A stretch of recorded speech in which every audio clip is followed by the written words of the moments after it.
Para terminar, no asustaros, que no he roto nada. Vamos a revisar un poco acerca de los formularios. Vamos a ver un par de ejemplos muy rápidos para que terminéis de entender lo que nos queda, que es por ver los formularios. Y ya por último finalizamos nuestra Pokédex y cerramos el proyecto. Entonces veis aquí que he puesto a la derecha dos formularios. El primero arriba, aunque aparentemente son los dos iguales, el primero de arriba es un formulario básico. Es el formulario más simple, el más estándar que podemos tener en Angular. Os enseño el código que hay por detrás de eso. Simplemente, ese formulario es un formulario que está enlazado, como veis aquí, es este de aquí arriba. Es un formulario que está enlazado directamente con variables de nuestro TypeScript. Está enlazado con un modelo mediante esta instrucción de aquí de ngModel. Aquí veis que tiene corchetes y paréntesis porque es el doble binding, o sea, de la pantalla, perdón, del DOM o del HTML hacia el TypeScript, del TypeScript a la inversa también. Entonces con esta nomenclatura tenemos ese doble binding y veis que lo que hemos hecho es simplemente ponerle también un evento que tienen los formularios, que es el ngSubmit, y aquí estamos viendo un caso que tampoco lo habíamos visto hasta ahora de variables de plantillas. O sea, es decir, son variables de nuestro Angular, pero que las declaramos dentro del propio HTML. Con la almohadilla y el nombre de la variable estamos declarando y le estamos diciendo que ngFor es el formulario, estamos diciendo que mi variable, que se llama myFor, es igual a un ngFor. Entonces de esta manera estamos declarando una variable directamente en la plantilla. Y no tiene más, es un formulario con dos campos que son requeridos, un botón de submit, que si revisamos este botón de submit, vais a ver que lo único que tiene, aquí lo he preparado para los dos tipos de formularios, que quedaros ahora mismo con que recibiríamos un ngFor, un ngFor, y entraría por aquí. Y con esto, ngFor.value, podemos acceder a los valores que tenga dicho formulario. De hecho, si nos vamos aquí al proyecto y le damos a enviar y nos volvemos ahora al F12, vais a ver que en el formulario básico pues ha enviado básicamente lo que hemos puesto ahí, ¿vale? Los formularios básicos no tienen mucho más. Si queréis algo sencillo, simple, pequeñito, podéis utilizar un formulario básico sin problema. ¿Qué es lo que se suele usar realmente? Pues se usan los formularios reactivos.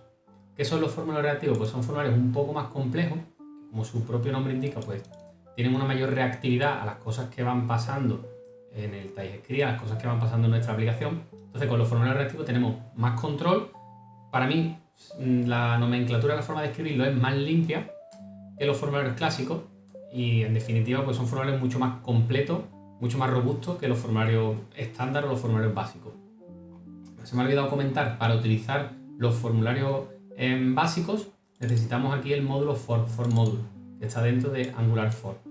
Para los formularios reactivos necesitamos Reactive Forms Module, que también está dentro de la misma librería de Angular for.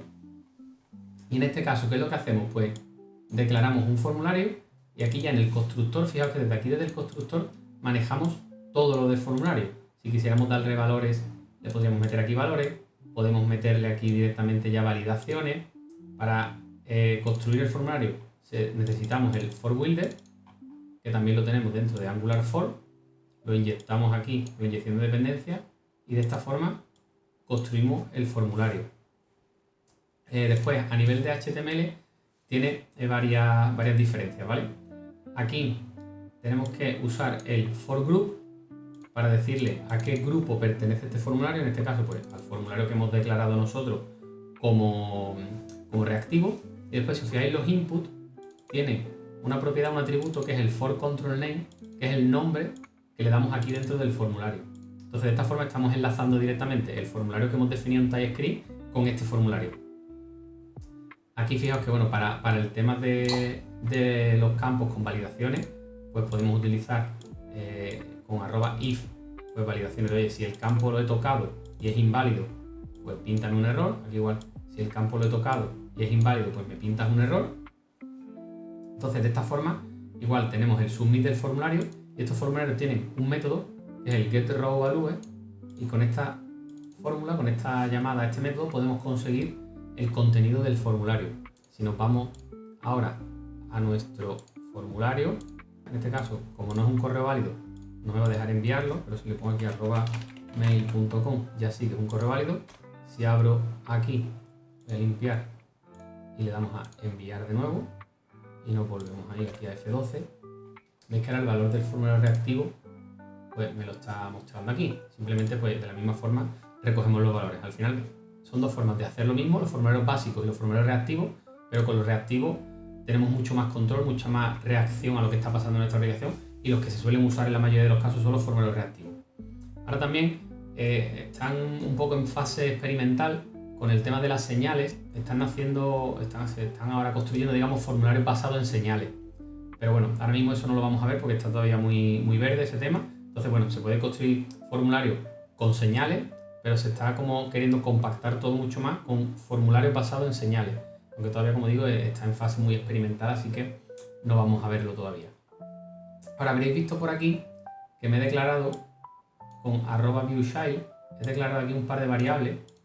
¿Qué significa esto de @viewchild? Pues directamente, si tenemos en nuestro HTML elementos que queremos utilizar en nuestro TypeScript, por ejemplo, yo aquí en myInput, lo que he hecho es, dentro de un input, con almohadilla y el nombre que yo quiera, lo que estoy haciendo es dándole una referencia a este input y, en este caso, como es un elemento HTML, pues le digo que es un element ref de HTML, y de esta forma puedo enlazar ese componente, o sea, ese input o ese elemento, da igual lo que sea, con mi TypeScript, y puedo manejarlo como si fuera un objeto TypeScript. Entonces, aquí si os fijáis, si le pongo aquí un debugger y me voy aquí y recargo, vais a ver que en myInput, dentro de native element, porque es un elemento HTML, pues tengo todas las propiedades de ese input, y si quisiera manejarlo desde aquí, desde el TypeScript, por ejemplo, como hago aquí para darle el foco, pues podría utilizarlo sin ningún tipo de problema desde mi TypeScript. La variable static indica pues precisamente eso, que es estático, es decir, que no depende de ningún if, que va a estar renderizado de caja, digamos, en el DOM, no hay que esperar a que pase nada para que se renderice, si no, pues no le podríamos marcar como estático. ¿Qué más posibilidades tenemos con esto? Pues antes de ver esta de aquí, que parece igual, pero tiene su particularidad, tenemos también la opción de viewChildren, que vendría a ser lo mismo que viewChild, pero es si queremos tener un listado. O sea, si esto, en lugar de esta referencia, fuera a un elemento, como es ahora, fuera a muchos elementos, tendríamos una lista que tienen esta referencia, tendríamos que usar viewChildren. Y si a lo que queremos referenciar es a un ngContent, que si recordáis era como un div ficticio que teníamos dentro de Angular, pues lo tenemos que hacer con Content Child. Y de esta forma podríamos trabajar con nuestros elementos del DOM dentro de nuestro TypeScript. Otra cosa muy curiosa que podemos hacer, si buscamos aquí Evolution, fijaos que yo tengo aquí mi componente, que ya lo tenía, y es un componente, directamente es un componente. Pues aquí, directamente referenciando al componente, pues puedo tener aquí mi componente. ¿Para qué me sirve esto? Pues si tengo dentro de mi componente métodos o variables públicas que se pueden acceder desde fuera, pues teniendo aquí la referencia con this.evolution, el nombre del método o de la propiedad, podría directamente acceder a esas propiedades. Y nada, con esto ya terminamos lo que es la formación de Angular. Vamos a rematar nuestro Pokédex y ya acabamos. Vale, pues como veis ya he devuelto nuestra Pokédex a la normalidad y le he añadido un par de detalles, un par de tonterías para terminar de rematar la funcionalidad. Primero, he hecho que estos botones de aquí funcionen para poder marcar, es una tontería, para poder marcar si con azul si ese Pokémon lo he capturado o con rojo si no lo he capturado. Entonces, si vamos aquí y seleccionamos uno, veis que por defecto aparece rojo, pero si le doy aquí al botón este, veis que puedo ir cambiando y podría ir marcando los Pokémon. Los que están en azul son los que ya habría capturado, los que están en rojo pues serían los que no habría capturado. Entonces simplemente le he dado funcionalidad a estos dos botones, que es una pequeña chorrada. Y después además le he dado funcionalidad también a esto de aquí para ir moviendo, aunque me he encontrado con un problema porque claro, aquí ahora mismo tenemos filas de 6 Pokémon, pero si yo esto lo renderizo, veis que va cambiando. Entonces, para ir dándole hacia abajo, no sé cuál es el Pokémon que va a estar justamente debajo. Entonces, lo que he hecho simplemente es sumarle 5 posiciones. O sea, cuando le voy dando aquí hacia arriba, lo que hago es sumar 5 posiciones, y si fuera de 1 en 1, pues aquí sí que iría de uno en uno. ¿Cómo he conseguido este efecto? Pues vamos a ver. Primero, en el servicio he añadido una variable nueva aquí a este modelo. Al Pokémon Response le he añadido una variable que es si está capturado, y aquí en el servicio por defecto la inicializo a falso. Aquí en el detalle simplemente he cambiado un color, no tiene mucha más importancia, y aquí es donde he añadido la funcionalidad. Aquí veréis que hay muchos cambios, pero básicamente lo que he hecho es añadir clases en función de si está seleccionado. A los botones les he puesto un evento para que salte, una llamada a un método, y aquí en los botones de movimiento he cambiado un poco el código porque antes visualmente se parecía que había 4 botones, pero realmente solo había 2. Entonces lo he dividido y he creado un método move para que pueda ya la funcionalidad funcionar, vale la redundancia. Y esto no os preocupéis que subiré el código y lo tendréis disponible. Y realmente pues la parte interesante del código está aquí. El método catch no tiene mucha complejidad, simplemente cojo el Pokémon seleccionado, le cambio la propiedad catched por lo que me ha llegado en el evento y cambio el Pokémon seleccionado, que en este caso es el mismo, pero le cambio solamente una propiedad. Y después el método mover, lo que hago es me cojo el seleccionado, me cojo la lista que hay completa, y lo que hago básicamente, dependiendo de los movimientos que me llegan, si es 1 o 5, en función de si estoy dándole hacia la derecha, izquierda, o menos 5 o menos 1 si voy hacia atrás, pues voy aquí reaccionando, ¿vale? Me busco primero el índice dentro de los resultados del elemento que tengo seleccionado, le sumo el movimiento, el número de movimientos que quiero hacer, y ahora, pues para no pasarme, si es mayor que 0, pues lo pongo en 0, que es el primer elemento. Si es mayor que el total de Pokémon, lo pongo justo en ese borde, ese límite. Y ahora, si es mayor de la página que ya tengo, es decir, si me toca cambiar de página, pues lo que hago es la funcionalidad que ya teníamos de cambiar de página, me la he traído aquí y simplemente pues selecciono el último Pokémon que tenía disponible antes de cambiar de página. Aquí pues me quedo con el Pokémon que me hace falta y el Selected lo cambio con ese Pokémon en función del índice.